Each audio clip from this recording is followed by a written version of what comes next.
सूरत की रूहानी यात्रा में सहस्रार का वर्णन कर रहे हैं। यह भाग 2 है। इससे पहले भाग 1 बनाया गया है।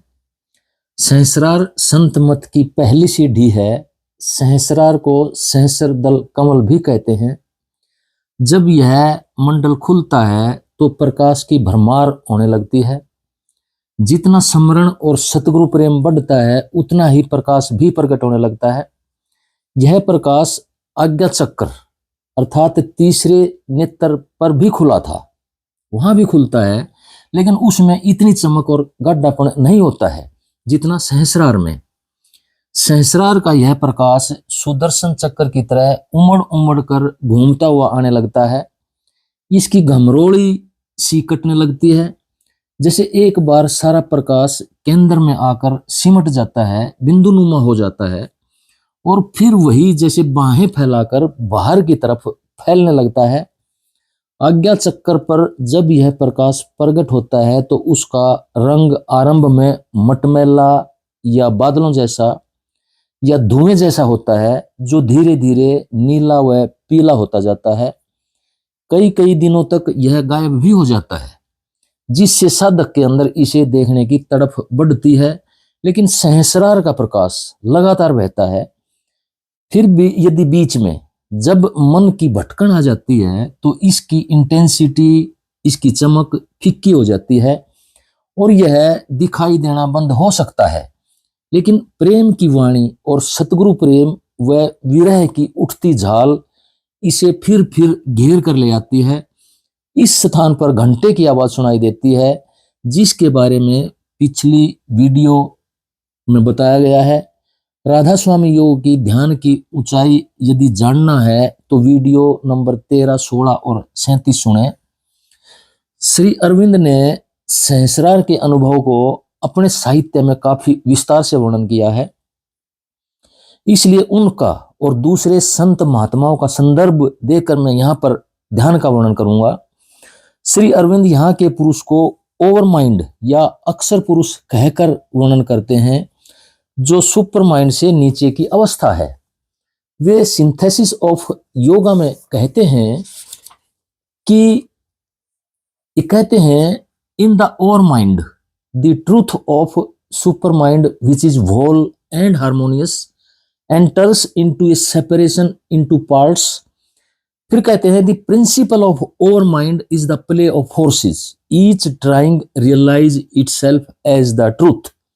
संक्षेप में इसका अर्थ यह है कि अतिमन, जो एक पूर्ण समता युक्त सच्चाई है, ऊर्ध्व मन में आकर हजारों भागों में बट जाता है, अर्थात सहस्रार में आकर उसके हजारों भाग हो जाते हैं।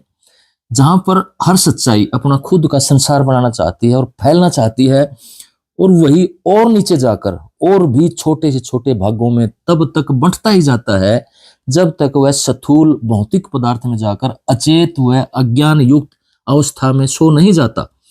फिर कहते हैं कि ऊर्ध्वमन का सिद्धांत ताकतों का खेल है, जहां पर हर ताकत अपने आप को सत्य सिद्ध करना चाहती है।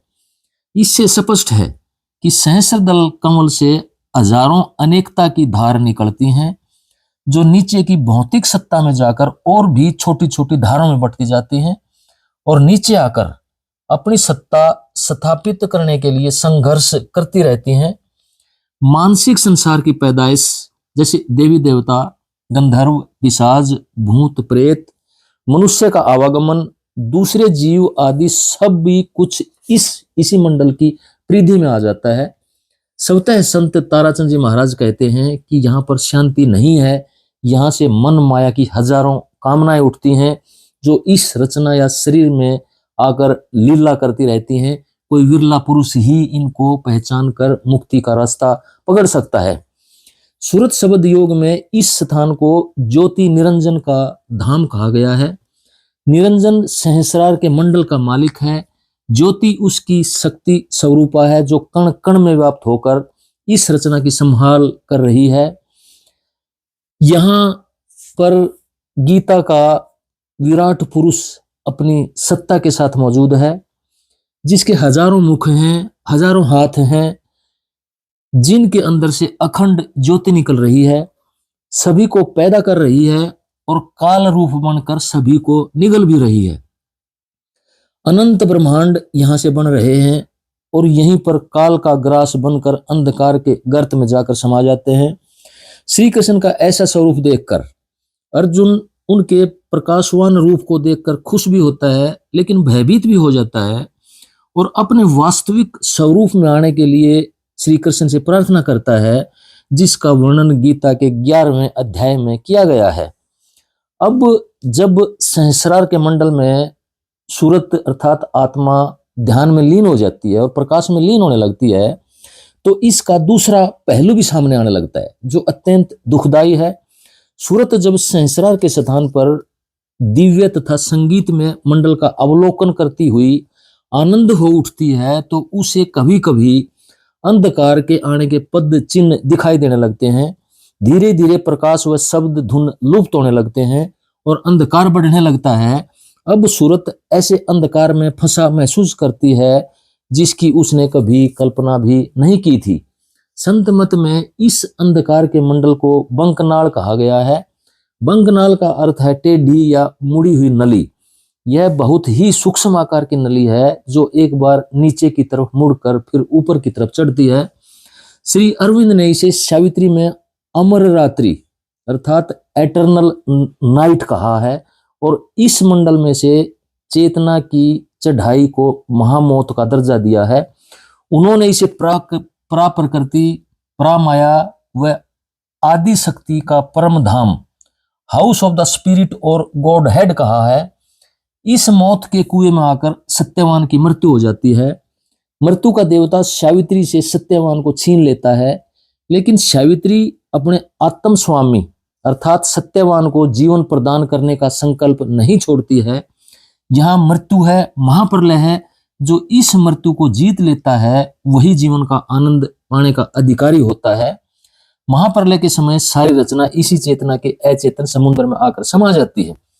श्री अरविंद कहते हैं कि सत्यवान के जीवन को लेकर सावित्री और मृत्यु के देवता के बीच यहाँ पर बहुत लंबा संवाद चलता है, बातचीत चलती है, प्रश्नोत्तर चलते हैं। सारी काली शक्तियां जो बंकनाल के स्थान पर मौजूद होती हैं उसे यानी कि जिसको एटर्नल नाइट कहा है उसे ऊपर जाने से रोकती हैं और कहती हैं कि यहीं पर अमरता है। सारी रचना का बीज व कारण यहीं पर मौजूद है। जो जीवन में आया है उसे अवश्य मरना है। इससे ऊपर आज तक कोई नहीं गया। आदि बातें कहकर सावित्री को निरुत्साहित करने की कोशिश करती हैं। बहुत सी ताकतों के साथ संवाद होते हैं, लेकिन सावित्री उन सब के तर्क को काटती हुई आगे बढ़ती जाती है।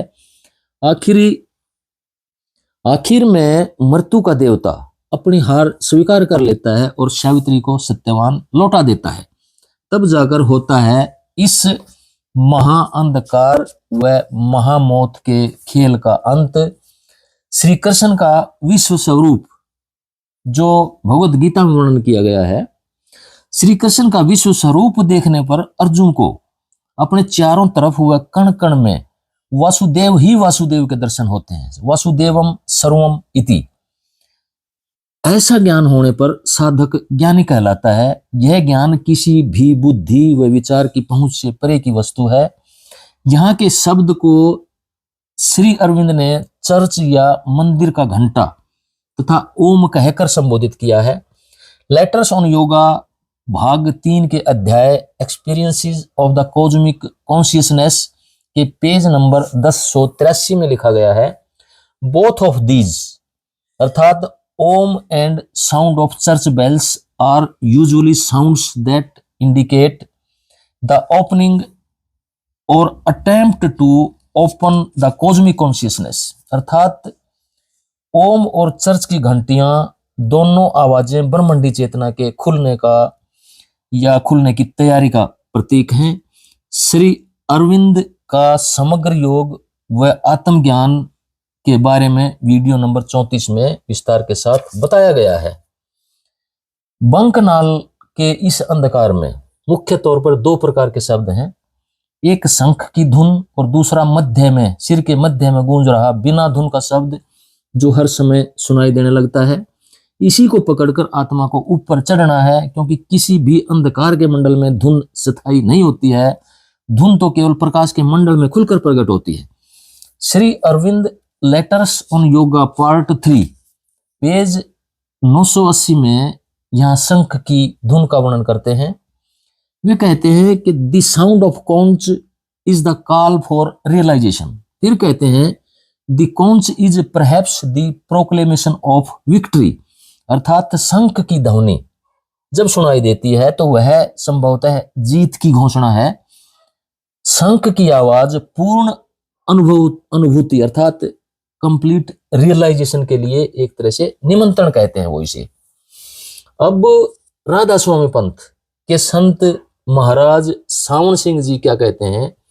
वे कहते हैं कि इस स्थान के बारे में वे इस प्रकार वर्णन करते हैं, इसके ऊपर अर्थात सहस्रार से त्रिकुटी की ओर जाने के लिए बंकनाल का मार्ग, जो टेढ़ा मार्ग है, जो अति सूक्ष्म नाड़ी है, वह आता है। रोम के 10वें भाग से भी अधिक बारीक है यह मार्ग। इसमें पहुंचकर पहले सीधा जाना पड़ता है, फिर ऊपर और फिर नीचे। इसके बीच में से होकर आगे जाना है। यह स्थान सहस्रदल कंवल और त्रिकुटी के मध्य में है। इसको पार करके आत्मा त्रिकुटी मंडल में पहुंच जाती है। यह ब्रह्म का देश है जो अति सुहावना है। इस मंडल में सूरत को कुछ नहीं दिखाई देता है, केवल शब्द को पकड़कर ऊपर चढ़ती है जो ऊपरी मंजिलों से आ रहा है। बंकनाल में जब सूरत जाती है तो उसे ऐसा लगता है जैसे वह ऊपर चढ़कर नीचे की तरफ चली गई है। साधक इसे अपने ध्यान में गिरावट समझता है, लेकिन यह गिरावट नहीं बल्कि रास्ते की एक जरूरत है, रास्ते का एक पड़ाव है। यदि साधक में लगन बनी रहती है तो वह स्मरण करता हुआ इस अंधकार में भी सतगुरु मुर्शिद के शब्द स्वरूप को पकड़कर पार निकल जाता है। ईसाई व इस्लाम संतों ने इसे सिनाई पर्वत का दर्शन कहा है। ना कुछ या अंधकार में रहस्य या आत्मा की काली रात्रि, जिसको डार्क नाइट या डार्क मिस्ट्री या डार्क नाइट ऑफ सोल कहा गया है। परमानंद जी महाराज यहाँ की रचना इस प्रकार करते हैं। सूची अगू छिद्र में होकर बंकनाल घुस जाओ, तिरछा मार्ग बंकनाल का बिन सतगुरु कुछ नहीं पाओ। ऊंचा नीचा ऊंचा होकर त्रय मंडल पर चढ़ जाओ, प्रत्याहार धारणा धारो सिमट बीच सुखमन आओ। पी पी पपीहा ऊपर बोलो, कुर्म बनकर छिप जाओ। और मरे सब जन का मरना, तुम जीते जी मर जाओ। भृंगी गुरु का शब्द सुनो, तुम चरण गुरु के चित लाओ। तन मन सौंपो अपना उनको, हो जाओ सर्वस्व दानी। सातों रंग निरखता यहाँ पर हो जावे पूर्ण ज्ञानी। राधा स्वामी मत के प्रवर्तक स्वामी जी महाराज इस स्थान का वर्णन इस प्रकार करते हैं। सुनरी सखी तो ही भेद बताऊं, प्रथम स्थान खोल कर गाऊं। सहस कमल दल नाम सुनाऊं, ज्योत निरंजन बास लखाऊं। अनहद घंटा सुन सुन रिझो, शंख बजाओ रस में भीजो। यह पहला स्थान बताया, राधा स्वामी वर्ण सुनाया। राधा स्वामी।